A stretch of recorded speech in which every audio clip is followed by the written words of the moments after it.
Nintendo released their Direct Mini Partner Showcase this morning. They packed a lot of games in that 25 minutes, so let's talk about it. They start off pretty strong with some Monster Hunter Sunbreak material. We see a new trailer showing off a lot of the same stuff we've already seen. The DLC does come out in about 2 days, so it's not shocking that they have this in the presentation, and it was pretty smart to start off with that. The next game we get to see is Nier Automata. It's a game that's been released on pretty much every system at this point, but it is releasing on Switch, and it's going to have Switch exclusive costumes and items and things like that, which is really cool. It is a game that I haven't played yet, so now that it's coming to the Switch, maybe I can check it out. The next game we see is a game that's very oddly titled Lorelei and the Laser Eyes. Looks to be like a film noir kind of murder mystery, but in an alternate reality kind of situation where you solve puzzles. It seems like a really cool game, but it's definitely something I'm interested in, and I'll definitely be playing it.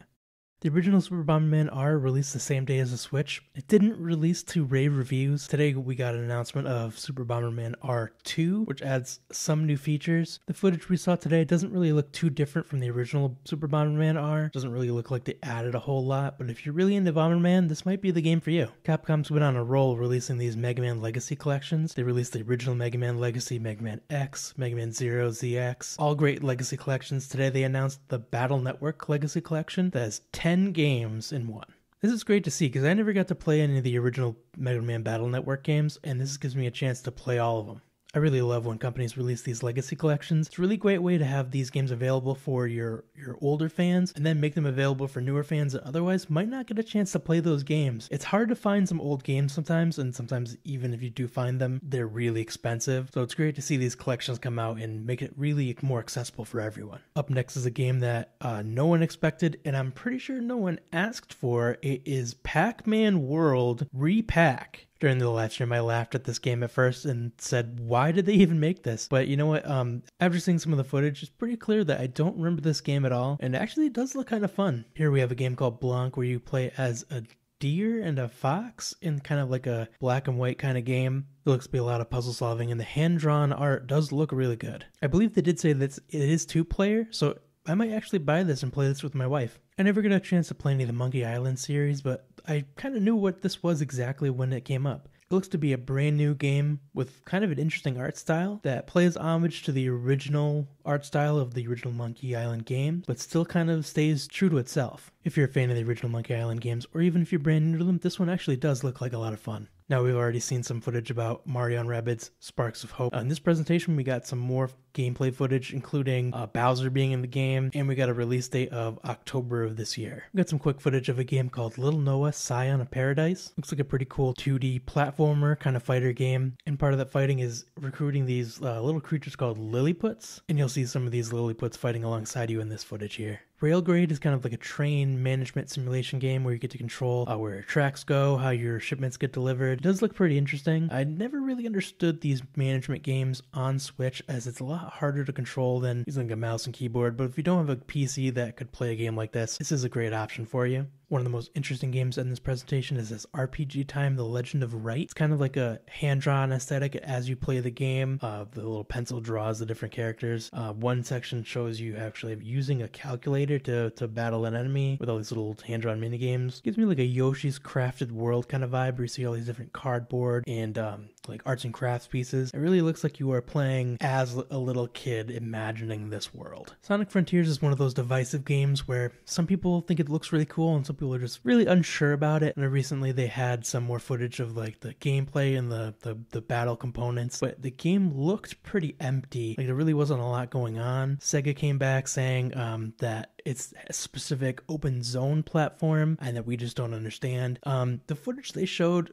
kind of makes it hard to understand what they're getting at. Hopefully when the game actually releases, it will be a lot better than what it looks. The footage they show us here is probably handpicked to be the best footage that they could get for the Switch version. But as you can see, the frame rates kind of drop a little. The textures kind of come in and out. It doesn't really look like it's going to play that efficiently, but hopefully by the time it releases, they'll work out these bugs. Since the Switch is released, there has been a few Disney-related games that have come out. This is a new one called Disney Dreamlight Valley. It looks like you kind of go into this world where some kind of evil looks like it's taken over, and you need to kind of like fix it up, and you live in this world. Very interesting. Looks like a nice casual game. Live Alive is a game that we have actually been shown before, quite recently actually. They showed a little bit more of the game, and at the end they told us that there is a demo available today that we can play, and then once the game releases, the save game from the demo can be transferred into the original game, which is great to see. When Doraemon's Story of Seasons, Friends of the Great Kingdom showed up on the screen, I thought, I've seen this before. I thought this game had released already, and I would be wrong. This is actually the sequel to the original Doraemon's Story of Seasons game that did release in 2019. Travel to a new planet, and you farm, and you do lots of other activities. Story of Seasons, of course, is the name for the original Harvest Moon games that were released in the US, so it'll have the same farming and community aspects as games like that.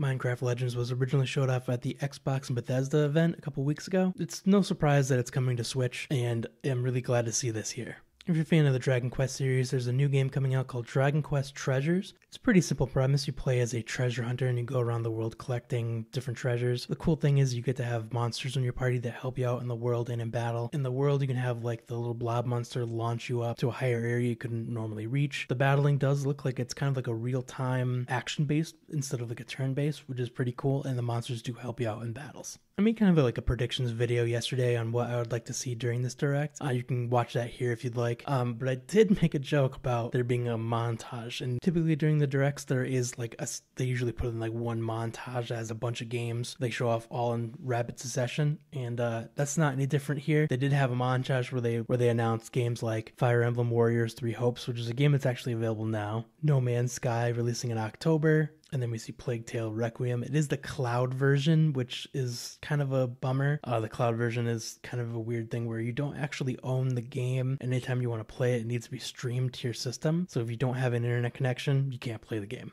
And next we have a game that's probably the longest title I've ever seen, Captain Velvet Meteor, The Jump Plus Dimensions. Now I don't know much about this title, but if I did read, the Jump Plus is related to the Shonen Jump universe, so you will see characters from that in the game. After the montage, we see some information about the Portal Companion Collection. Now this isn't the first time that we've seen this game, but I don't believe there's a release date for it before. At the end of the presentation for Portal Companion Collection, they showed that it is available today, which is really great. I definitely recommend picking it up. It is a great series of games. And then we have Square Enix coming just way out of left field with this game called Harvestella. It's like a farming simulator, kind of like a life simulator game where you go through the different seasons like spring, summer, fall, winter. And then they mentioned another season.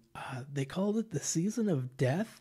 On the screen it said Quietus. I'm not sure if it's the name of the actual season, but the footage here shows it gives me a real like Breath of the Wild Blood Moon kind of vibes. And in the footage there is some kind of real-time action battling, so it looks like you have to fight a lot of monsters during that season. I guess we'll see more when the game comes out, or closer to when the game comes out. It does look really interesting. Nintendo capped off this presentation with some Persona games. I really did expect to see these at this presentation. They're the same games that were announced at the Xbox and Bethesda event a couple weeks ago, and it's just a no-brainer. I've never played the games before, but they have a really big fan base, and putting them on the Switch is only going to expand that. They show that in October we're going to get Persona 5 Royal, and then at some point, we're going to get Persona 4 Golden and Persona 3 Portable as well. There were a couple games that were absent from this presentation that I mentioned in my video yesterday. One was the Skyrim Anniversary Collection. Now, Skyrim definitely is on the Switch already, but the Anniversary Collection does add a lot of content to the game that could be great on the Switch. Hollow Knight Silksong was already announced to be released on the Switch, and on the Xbox Bethesda event, they did mention that it is coming out within the next 12 months or so. So I'm not surprised that I didn't see it in this presentation, but I kind of thought that it might be nice to have it put in here. I know it is an indie game technically and not a partner game, but I think it does fit. Back in January, we did get some information that the Final Fantasy Pixel Remasters games would be coming out to the Switch. It's kind of shocking that these games aren't already on it. Even the games that aren't part of this Pixel Remaster, like Chrono Trigger, they're all available for multiple other consoles, and even iOS and Android. So it's really weird that they're not already on Switch. I mentioned that during the live stream at the end. It's just really strange that they haven't already been put on the Switch. I feel like it's such a big community that would love these games and they would play so well on the Switch. It's just a no-brainer. And don't you think it's kind of weird that they did not mention Bayonetta 3 at this presentation? If it's a game that's coming out this year, we should really see more about it. They gave us a trailer a while back that had some footage about the gameplay and things like that, but they didn't announce an actual release date other than 2022, and it would have been nice to see that in their partner showcase. But maybe they're just holding off on a full-on Nintendo Direct, and they might throw it in there instead. All in all, it was actually a pretty good presentation. During the live stream, I didn't really feel like I was super impressed, but it wasn't until afterwards, where I was reviewing what games that were actually announced during this event, that I realized how many games were announced in that small 25-minute video. It was nearly 30 games. That's if you consider Mega Man Battle Network Legacy Collection to be one game, which I do, and that had 10 games. So if you consider that to be 10 individual games, then that's about 40 games, which is crazy to think about. Were there any games that you were expecting to see but didn't? Was there any games that you were really excited about that they did announce? Please let me know in the comments below. If you enjoyed the video, please hit that like button. It really does help the channel. It shows YouTube that this is a good video and it should be shown to more people. If you're new to the channel, I make gaming and gaming news videos, so please consider subscribing and hit that notification bell so you don't miss any of my future videos.